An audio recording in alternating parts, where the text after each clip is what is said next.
প্রিয় বন্ধুরা, SSC result সব না, সত্যিকারের জীবন শুধু এক। আজকের দিনটা অনেকের জীবনে আনন্দে, আবার অনেকের জন্য কান্নার। কারণ আজ এসএসসি রেজাল্ট জানিয়েছে, কেউ হাসছে, কেউ কাঁদছে। কিন্তু ভাই, রেজাল্ট কি সবকিছু? কেউ রেজাল্ট দেখে আনন্দে আছে, কেউ হতাশ হয়ে বসে আছে। তোমরা যারা পাস করেছো, অভিনন্দন। তোমরা এক ধাপ এগিয়ে গেছো জীবনের। এই পথটা এখনো অনেক বড়, অনেক কঠিন।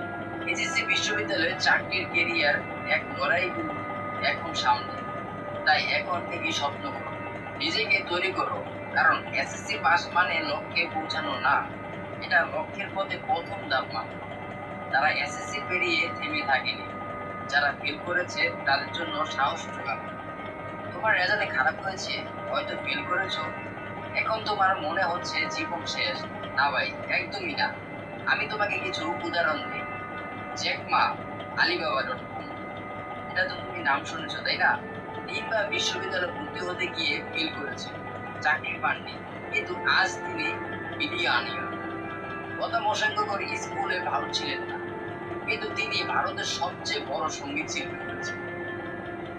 বাংলাদেশের অনেক সফল হয়েছে যাদের স্কুলের রেজাল্ট দুর্বল ছিল, কিন্তু পরিবর্তিতে জীবন পাল্টে দিয়েছে। একটা পরীক্ষা ফেল মানে তুমি ব্যর্থ না, তুমি আবার চেষ্টা করলে তুমি জয়ী হতে পারো।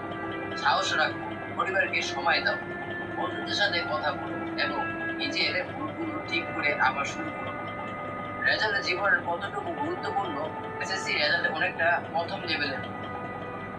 এটা ভালো করতে পারলে প্রথম ধাপে সহজ হয়, কিন্তু প্রথম লেভেলে হারলে তুমি গেম থেকে বাদ না, তুমি আবার শুরু করতে পারো নতুন শক্তি নিয়ে। কেউ যদি ফেল করে আত্মহত্যার কথা ভাবে, সে যেন এই ভিডিও দেখে বুঝে নেয় জীবন অনেক বড়। জীবনে শুধু বইয়ের মধ্যে না, এটা সাহস, চেষ্টা, সময় ব্যবস্থাপনা, স্বপ্ন আর ইচ্ছের উপর দাঁড়িয়ে আছে। তোমার মাথায় যদি এরকম আসে, পরিবার, সমাজ, বন্ধু কি বলবে আমার, তখন আমি বলছি, আমরা যারা পাস করেছি তারা যেন ফেল করা বন্ধুদের বোঝা না দেয়, মা বাবা যেন বকাঝকা না করে সাহস দেয়। কারণ আজ তুমি পাশে না দাঁড়ালে কাল তার জীবন বদলে যাবে একা একা।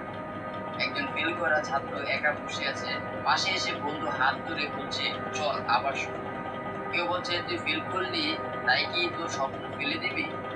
না, তুই আবার শুরু কর। এই ভিডিও যদি তোমার মনে একটু সাহস যোগায়, তাহলে একজন বন্ধুকে শেয়ার করো। রেজাল্ট ভালো হোক কিংবা খারাপ, জীবন তোমার হাতে। সাহস নিয়ে শুরু করো, তোমার পথ তুমি করো। ভিডিওটা ভালো লাগলে সাবস্ক্রাইব করে পাশে থাকো, বেল আইকনটি বাজিয়ে দাও। আবার শুরু করো নতুন সংগ্রাম। সেই পর্যন্ত ভালো থাকো। আল্লাহ হাফিজ। আসসালামু আলাইকুম।